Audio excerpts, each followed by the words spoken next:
Okay guys, तो entropy पढ़ने जा रहे हैं हम। लेक्चर 12 है यूनिट 1 का, थर्मोडायनेमिक का, और ये लास्ट टॉपिक है यूनिट 1 का।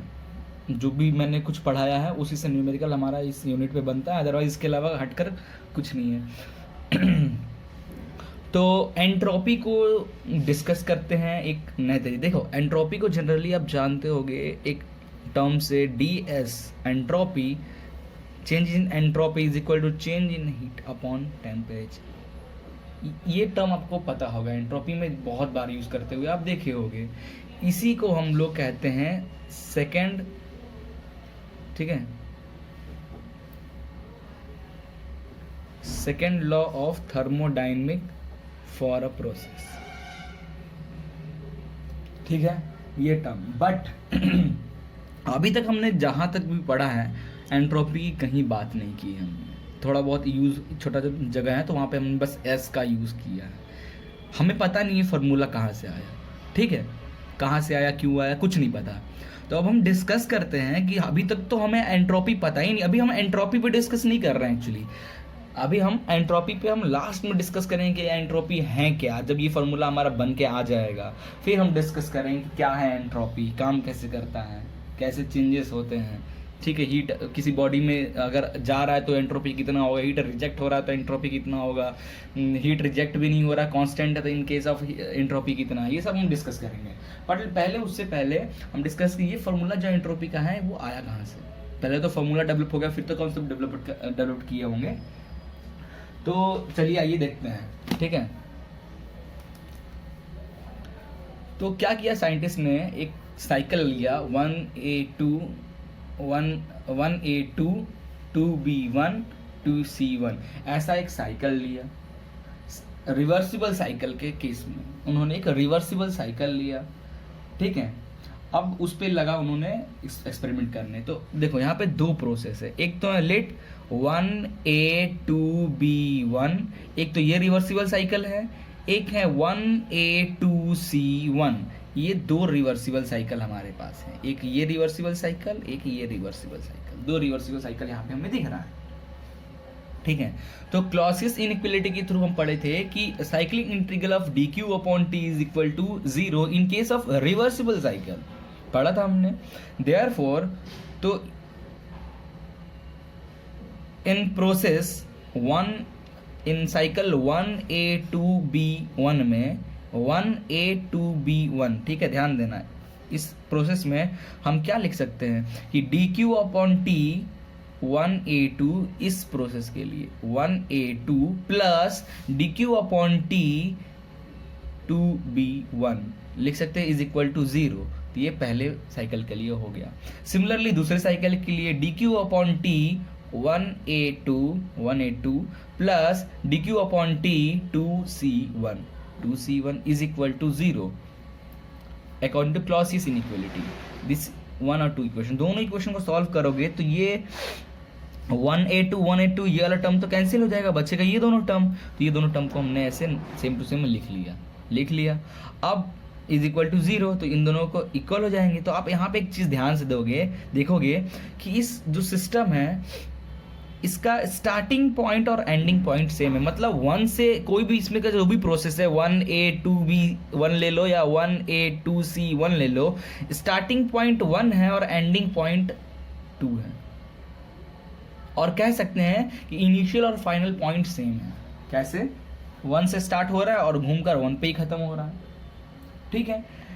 तो पॉइंट तो इनिशियल फाइनल पॉइंट तो सेम है, बट हमारा जो पाथ है वो डिफरेंस है। देखो, इसका पाथ B है, इसका पाथ B है, एक का पाथ C है। पाथ अलग है बट इनिशियल और फाइनल पॉइंट सेम है। इसके पाथ अलग जो होने के बावजूद भी अगर पाथ पे डिपेंड होता तो फिर हम इसे पाथ फंक्शन कहते हैं। बट ये dq अपॉन t जो टर्म है, dq अपॉन t, ये कांस्टेंट जो टर्म है, ये पाथ अलग होने के बावजूद भी ये प्रॉपर्टी शो करता है। मतलब dq अपॉन t हमारा पॉइंट फंक्शन है, ठीक है। वो पाथ पे डिपेंडेंट नहीं है, इंडिपेंडेंट है पाथ से। dq अपॉन t जो कांस्टेंट टर्म है वो एक खासियत है कि पाथ अलग होने के बावजूद भी वो एक प्रॉपर्टी शो करता है, पॉइंट फंक्शन शो करता है, क्लियर है? तो वो कोई पाथ पे डिपेंडेंट नहीं होता वो टर्म, ठीक है। और इसी प्रॉपर्टी को हम कहते हैं dq upon T is equal to ds। इसी प्रॉपर्टी को हम लोग कहते हैं एंट्रोपी, और this is valid for all process. Clear है? Therefore dq upon T is equal to ds, ये जो एंट्रोपी का फॉर्मूला बनाया है ये वैलिड फॉर ऑल प्रोसेस, और इसी इक्वेशन को हम लोग कहते हैं सेकेंड लॉ ऑफ थर्मोडायनेमिक का इक्वेशन, ठीक है। नाउ अब सेम टू सेम हमने क्या किया, एक और एक्सपेरिमेंट किया, रिवर्सिबल के लिए देखा, अब इरिवर्सिबल के लिए देखते हैं। तो हमने एक साइकिल बनाया जिसमें 1A2B1, ये तो रिवर्सिबल साइकिल हो गया, पर ये डॉट डॉट जहाँ लगाया है हमने 1A2 और 2C1, ये इरिवर्सिबल साइकिल हमने डॉट डॉट से मार्क किया है। तो प्रोसेस 1A2B1 के लिए क्लॉसियस इनइक्वालिटी लगाते हैं dq upon T is equal to 0, ठीक है, क्योंकि ये तो रिवर्सिबल प्रोसेस है ना, ये तो रिवर्सिबल प्रोसेस है, ये इरिवर्सिबल प्रोसेस है, तो ये दोनों रिवर्सिबल हैं। तो क्लॉसियस इनइक्वालिटी के through cyclic integral of dq upon T is equal to 0, तो dq upon T 1A2 plus dq upon T 2B1 is equal to 0, ठीक है, which is equal to dq upon t 1A2 is equal to minus of dq upon t 2B1, ठीक है, ये question रखना। Now अब process 1A2C1 cycle के लिए देखते हैं। तो ये हमारा इरिवर्सिबल साइकिल है, तो according to Clausius inequality for irreversible cycle cyclic integral of dq upon t is less than 0, therefore dq upon t 1A2 plus dq upon t 2C1 is less than 0 लिख सकते हैं। Therefore equation को इधर transfer करोगे तो dq upon t 2C1 is less than dq upon t 1A2 और minus आ जाएगा, plus इधर माइनस आ जाएगा, ठीक है। नो तो फ्रॉम इक्वेशन 1 हम लिख सकते हैं कि dq upon t, ठीक है, फॉर इरिवर्सिबल के केस में dq upon T 2C1 is less then dq upon T 2B1, क्योंकि देखो dq अपॉन टी 1A2 किसके equal minus of dq upon T 2B1 हो रहा है, तो माइनस माइनस प्लस हो जाएगा, तो ये बचेगा हमारा 2B1 बस फॉर इरिवर्सिबल के लिए। देयरफॉर हम लिख सकते हैं कि dq upon T for irreversible is less then of entropy, ठीक है।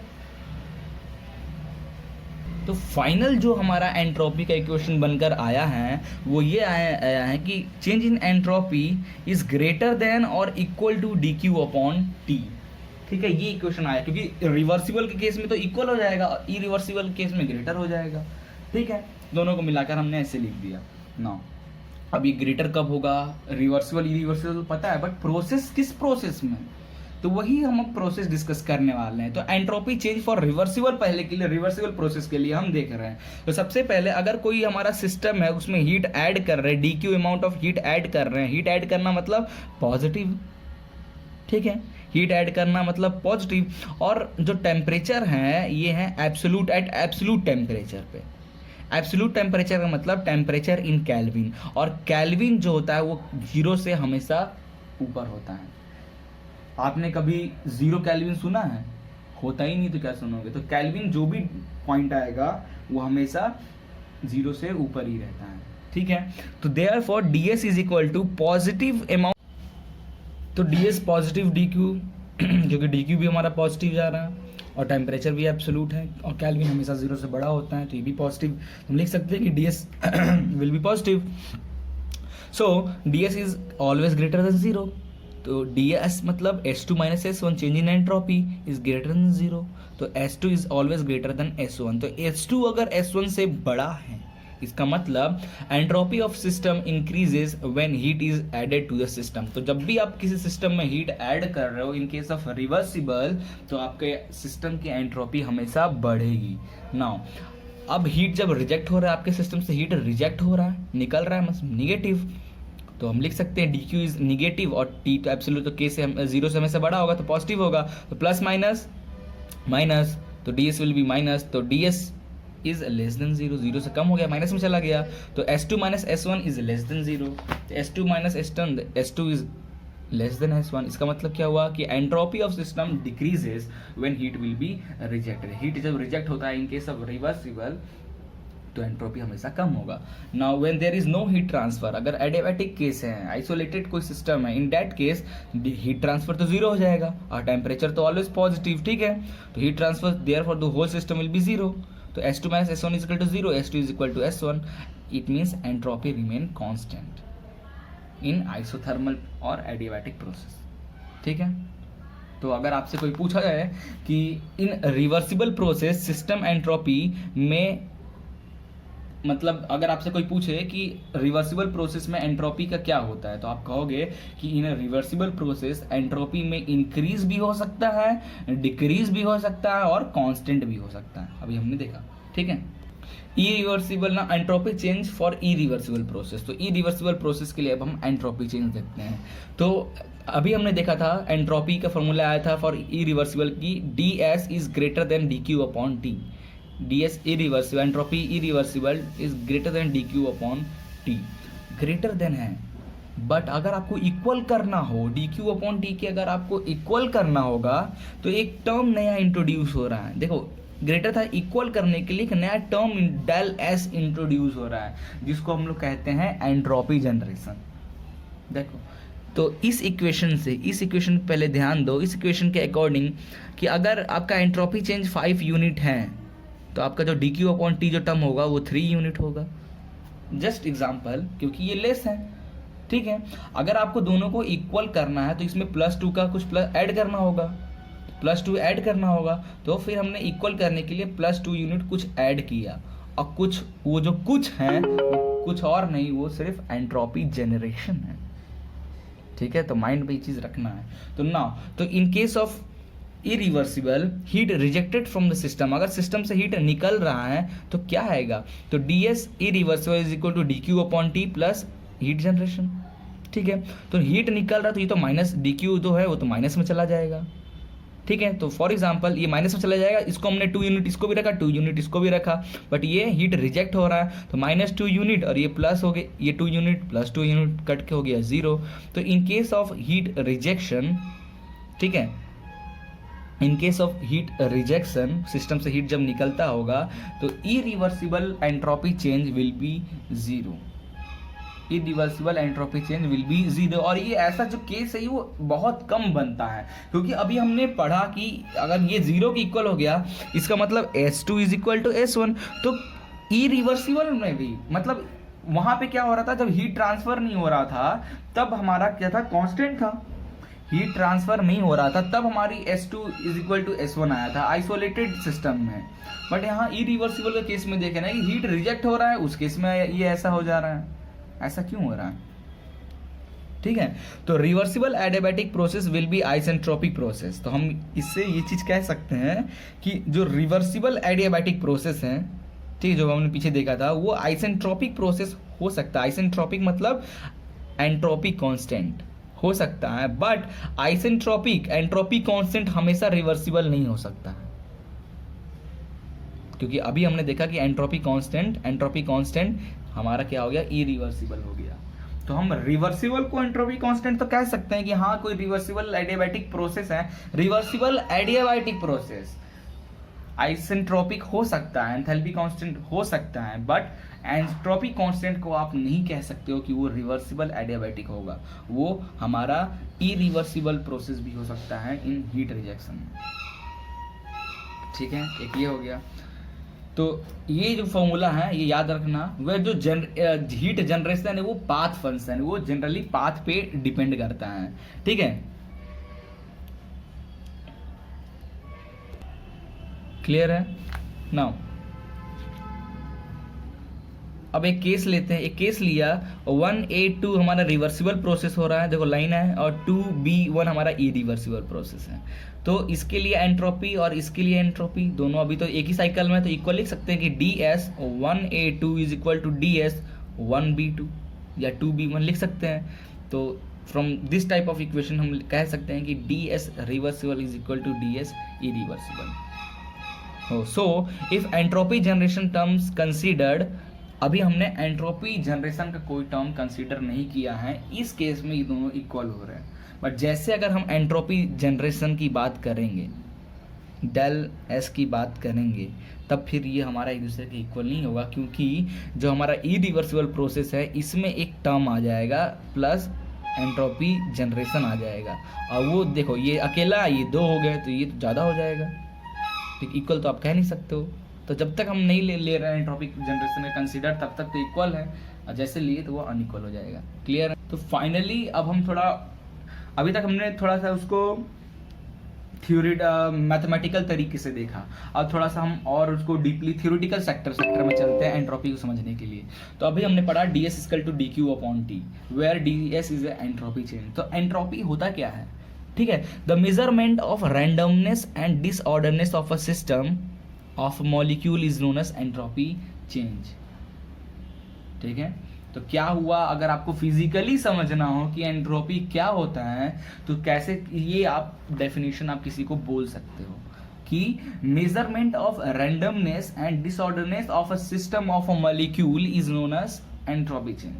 एग्जाम्पल देखते हैं, आप सुबह में आए हो एकदम मॉर्निंग में, तो आप लाइब्रेरी के अंदर गए तो सारे बुक्स अपने रैक में एकदम रैंडमली रखा हुआ है, कोई उसका ऑर्डर एकदम सेम है, रैंडम रखा हुआ है, रैंडमली क्या, सॉरी रैंडमली नहीं, आप सुबह अपने लाइब्रेरी में आओ, आप देखोगे सारे बुक ऑर्डरली रखे हुए हैं। ठीक है, ऑर्डर से रखे हुए हैं। ठीक है, आपने वहाँ से बुक उठाया, और शाम को सब लोग सुबह आते हैं, और शाम के टाइम जब लाइब्रेरी में आप आओगे देखोगे सब लोग पढ़ के क्या करते हैं, कोई बुक कहीं भी रख देता है, कोई रैंडमली एक 1 नंबर बुक रखा है, उसके बगल में 2 रखना था तो 1 2 ना रख के 3 4 ऐसे रख दिए, पूरे बुक इधर उधर बिखरे हुए हैं, जो रैक में आप जा रहे हो उस रैक में आपका बुक नहीं मिल रहा, कहीं और रखा हुआ है। तो ये जो चेंजेस हुआ, तो उनका मेजरमेंट जो है कि how much it will be disorder, how much it will be random, ठीक है, उसको हम लोग कहते हैं एंट्रोपी चेंज। ठीक है, नाउ अब entropy change for a universe, अब हम एक डिस्कस कर रहे हैं कि यूनिवर्स में एंट्रोपी चेंज क्या है। तो यूनिवर्स की बात कर रहे हैं, मीन सिस्टम प्लस सराउंडिंग की बात कर रहे हैं। ठीक है, तो सिस्टम प्लस सराउंडिंग, यूनिवर्स की जब बात करेंगे तो आउट ऑफ यूनिवर्स जब जाएंगे तो there will be no mass, there will be no energy exchange. तो एनर्जी एक्सचेंज का मतलब no heat transfer, no work will be done. और बोले तो यूनिवर्स एक्ट करता है आइसोलेटेड की तरह।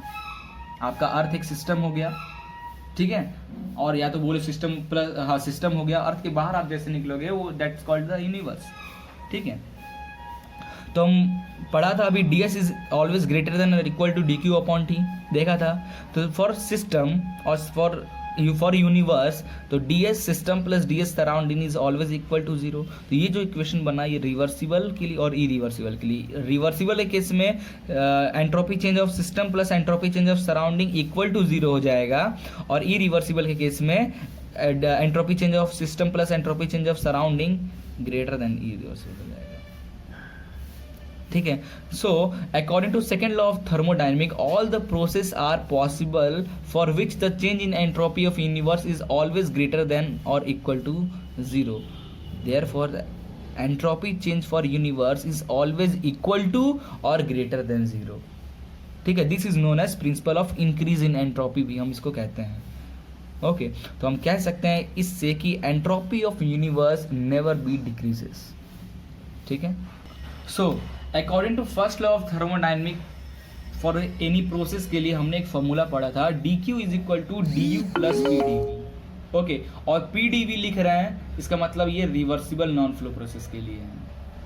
ठीक है, और du क्या है, nothing, it's a kinetic energy, change in kinetic energy and change in potential energy. ठीक है, तो और सेकेंड लॉ ऑफ थर्मोडायनेमिक हमने फॉर्मूला पढ़ा कि dq is equal to tds। ठीक है, फर्स्ट लॉ का फार्मूला हमारा ये था, याद रखना। सेकंड लॉ में जो हमने फार्मूला पढ़ा है dq अपॉन t, ये हमारा सेकंड लॉ का फार्मूला हो गया। ठीक है, तो इसको dq इक्वल टू tds लिख सकते हैं। अब ये dq equal to tds first law में अगर आप पुट कर दो तो ये हो जाएगा tds equal to du plus pdv। Now this is applicable for all process because in this equation all the parameter are property. अब ये जो इक्वेशन बन के आया है, जब आप सेकंड लॉ ऑफ थर्मोडायनेमिक का value dq first law of thermodynamic में पुट कर दोगे, क्योंकि यहाँ पर जो डी इस टर्म में जो एनर्जी था वो क्या था, वो हमारा प्रॉपर्टी नहीं था, वो प्रोसेस था, ठीक है, अलग अलग पाथ पे काम करता है, इन एक्सटेंसिव प्रॉपर्टी था। और इसको और बोल सकते हैं जो हीट ट्रांसफ़र है वो पाथ पे डिपेंड करता है। और जब हीट और बाकी जो इंटरनल एनर्जी है ये भी हमारा प्रॉपर्टी है, प्रेशर भी प्रॉपर्टी है, वॉल्यूम भी प्रॉपर्टी है, ठीक है, वॉल्यूम एक्सटेंसिव प्रॉपर्टी हो गया, ठीक है, प्रेशर हमारा इंटेंसिव प्रॉपर्टी हो गया, एनर्जी हमारा एक्सटेंसिव प्रॉपर्टी हो गया। और एक डी क्यू जो टर्म था फर्स्ट लॉ ऑफ थर्मोडायनेमिक्स में, यही एक हमारा प्रॉपर्टी में था, ये हमारा पाथ फंक्शन पे डिपेंड करता था, ठीक है, प्रोसेस था एक तरीके का। तो हमने इस डी क्यू टर्म को हटा दिया with the help second law of thermodynamics, और जो इक्वेशन बन के आया इसके सारे जो पैरामीटर है वो सब प्रॉपर्टी पे डिपेंड हो रहे हैं। और सारे पैरामीटर जब प्रॉपर्टी पे डिपेंड हो रहे हैं, इसका मतलब आप इस इक्वेशन का यूज कहीं भी कर सकते हो थर्मोडायनेमिक्स में, कहीं भी, ठीक है ना। एक और चीज पढ़े थे कि enthalpy, enthalpy H is equal to capital U plus P V, enthalpy के केस में आपने पढ़ा था। तो इन टर्म्स ऑफ, तो इसको DH के टर्म में भी लिख सकते हैं, तो DH is equal to DU plus P D V. अब इसको इंटीग्रेट कर देते हैं, ठीक है, तो ये हो जाएगा DH is equal to U था तो DU plus P D V, को PV को इंटीग्रेट करेंगे तो PdV प्लस VdP, ये आ जाएगा। अब हम DU upon PdV, DU upon PdV होता है DQ, तो DH is equal to DQ plus VdP लिख सकते हैं, और DQ is equal to DH minus VdP लिख सकते हैं, ठीक है। तो ये भी एक इक्वेशन हमारा बन गया, एक इक्वेशन ये, और ये इक्वेशन एक ये आया है जिसको हम हर जगह यूज़ कर सकते हैं, हर जगह यूज़ कर सकते हैं, कहीं भी जहाँ मानो।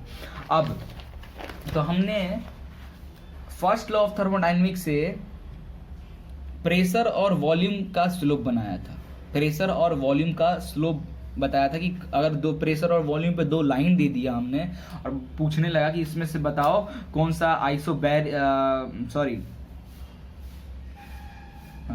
कौन सा आपका आइसोबैरिक है, मतलब ये वॉल्यूम है, आइसोबैरिक प्रेशर और आइसोमेट्रिक आपका हो गया वॉल्यूम पीवी। तो टीएस डायग्राम पे, टी और एस डायग्राम पे दो लाइन दे दिया और पूछ दिया इसमें से कौन सा लाइन आइसोबैरिक का है, कौन सा आइसोकोरिक का है, तो आप with the help of second law के हेल्प से आप बता सकते हो। और हमने थोड़ी कुछ देर पहले इसी यूनिट में स्टार्टिंग में पढ़ा था कि पीवी डायग्राम पे दो लाइन दे दिया और पूछता है कि आइसोथर्मल और आइसोलेटेड बताओ, कौन सी लाइन आइसोथर्मल की, कौन सा iso. First law of thermodynamics के हेल्प, फॉर्मूले के हेल्प से हमने बताया था सोलो। यहाँ पे हम सेकेंड लॉ ऑफ थर्मोडायनेमिक्स की हेल्प से बताएंगे, क्योंकि टीएस डायग्राम पे ये दो लाइन बने हुए हैं, टीएस डायग्राम पे दो लाइन बने हुए हैं, तो डायरेक्ट आपको चले जाना है सेकेंड लॉ। तो इसका जो स्लोप होगा क्या होगा, कोई भी इसमें D T X upon Y, D T upon D S, तो D T upon D S is equal to slope. और हमने अभी पढ़ा था T D S is equal to D U plus P D V होता है। तो D you को क्या लिख सकते हैं, डी यू को हम सी वी डी टी लिख सकते हैं, डी यू को सी वी डी टी लिख सकते हैं पर यूनिट मास जब नहीं ले रहे तब, और डी एच को हम सी वी डी टी लिख सकते हैं, ठीक है। तो D U equal to D U equal to C V D T, वही तो मिस्टेक, और ये C P D T at constant volume पे, ठीक है। तो T D equal to C P D T plus P D V, ठीक है। अब यहाँ पे देखोगे जो वॉल्यूम है, in case of isometric volume will be constant, तो वॉल्यूम कांस्टेंट है तो ये तो कट गया, तो T D equal to C V D T, तो जो स्लोप आया D T upon D S, the slope is equal to T upon C V, ठीक है, स्लोप ऑफ कांस्टेंट वॉल्यूम। तो ये जो स्लोप है, slope of constant volume D T upon D S, T upon C V आ रहा है, ये आपको रखना है माइंड में कि आइसोमेट्रिक फॉर कांस्टेंट वॉल्यूम का स्लोप क्या होगा, कांस्टेंट वॉल्यूम का स्लोप होगा D T upon D S is equal to T upon C V, constant volume का स्लोप। कांस्टेंट प्रेशर का स्लोप क्या होगा, तो आइसोबैरिक प्रोसेस के लिए हमने पढ़ा था अभी जस्ट पीछे कि T D S equal to D H minus V D P, और डी एच क्या हो जाएगा C P D T, D H enthalpy इसको CPDT plus VdP, pressure will be constant 0, तो आ जाएगा CPDT, तो DT अपॉन DS इक्वल टू TCP। तो एट कांस्टेंट प्रेशर के लिए जो स्लोप आएगा दिस, ठीक है ना। तो हमें पहले से ही पता है कि CP जो होता है वो हमेशा CV से ज़्यादा होता है, CP हमेशा CV से ज़्यादा होता है। तो हम लिख सकते हैं कि स्लोप ऑफ आइसोमेट्रिक, क्योंकि देखो CP हमेशा CV से ज़्यादा होता है, ठीक है। तो अगर यहाँ पे CP ज़्यादा है, ये अपॉन में है, डिनोमिनेटर में CP अगर यहाँ पे ज़्यादा है तो स्लोप क्या होगा, कम होगा, होगा। देयरफॉर हम लिख सकते हैं कि dt अपॉन ds isometric is greater then dt अपॉन ds आइसोबैरिक। तो इसमें जो हॉरिजॉन्टल पे एक लाइन क्लिक करो और जो ज़्यादा एंगल पे है वो हमारा क्या हो जाएगा, आइसोमेट्रिक मैट्रिक या आइसोकोरिक का लाइन, और जो कम एंगल पे है वो हमारा आइसोबैरिक का लाइन। क्लियर है ना। अब ये लास्ट टॉपिक है एंट्रोपी का, ये हम डिस्कस करने वाले entropy change for ideal gas. Ideal gas के लिए how much entropy will be change ये देखने वाले हैं। तो ये फॉर्मूला हमें पता है, TD equal to DU plus PdV, ठीक है पता है। तो DS इक्वल टू T से डिवाइड कर दे रहे हैं, दोनों तरफ T से डिवाइड कर दिया। अब इंटीग्रेट कर देते हैं 1 से 2 तक, ठीक है 1 से 2 तक इंटीग्रेट कर देते हैं। तो इंटीग्रेट करेंगे तो 1 से 2 इंटीग्रेट किए तो DU को हम CVDT लिख सकते हैं, लिख दिया हमने। और PdV यहाँ पे PV equal to MRT for ideal gas के लिए देख रहे हैं, PV इक्वल टू MRT, ठीक है। PV कैपिटल है, V कैपिटल है, तो PV कैपिटल है तो MRT हमने लिया है। अगर PV स्मॉल, यहाँ पे देखो एंट्रोपी स्मॉल ले रहे हैं तो ये स्मॉल लेंगे तो M हट जाएगा। PV is equal to specific term में आ जाएगा RT, therefore P upon T equal to R upon V। तो ये P अपॉन T को हम R अपॉन V लिख सकते हैं, लिख दिया हमने। इंटीग्रेट करोगे इसको तो आपका आएगा S2 minus S1 is equal to CV constant CV बाहर हो जाएगा, और dt अपॉन T का इंटीग्रेशन करो तो ln T2 upon T1 plus R बाहर हो जाएगा, और यहाँ ln V2 अपॉन V1। एक इक्वेशन ये बन गया एंट्रोपी चेंज का फॉर आइडियल गैस के लिए, ठीक है। अगला अब देखो U के हेल्प से, इस इक्वेशन के हेल्प से हमने बनाया, अब हम इस इक्वेशन के हेल्प से बनाते हैं। तो TDS equal to DH minus VDP, ये भी हमने अभी देखा। तो TDS रखा, DH क्या हो जाएगा, CP हो जाएगा DT माइनस VDP। तो इसको T को इधर ट्रांसफर कर दो और इंटीग्रेट कर दो, इंटीग्रेट किए। अब PV इक्वल टू RT, तो V upon T equal to R upon P लिख सकते हैं, तो इसकी जगह पे R अपॉन P लिख दिया। और इसको इंटीग्रेट करोगे तो ये हो जाएगा H2 माइनस S1, ये CP बाहर हो जाएगा, ये हो जाएगा ln T2 minus T1 minus R upon P, तो R बाहर हो जाएगा, और ये है तो ln P2 by P1। Question number 2, this is valid for only ideal gas equation के लिए वैलिड है। नाउ फ्रॉम इक्वेशन नंबर 1, तो इक्वेशन 1 जो हमने CP minus CV is equal to R, ये एक चीज़ पता है हमको, CP minus CV is equal to R। तो फ्रॉम इक्वेशन 1 हम क्या कर सकते हैं कि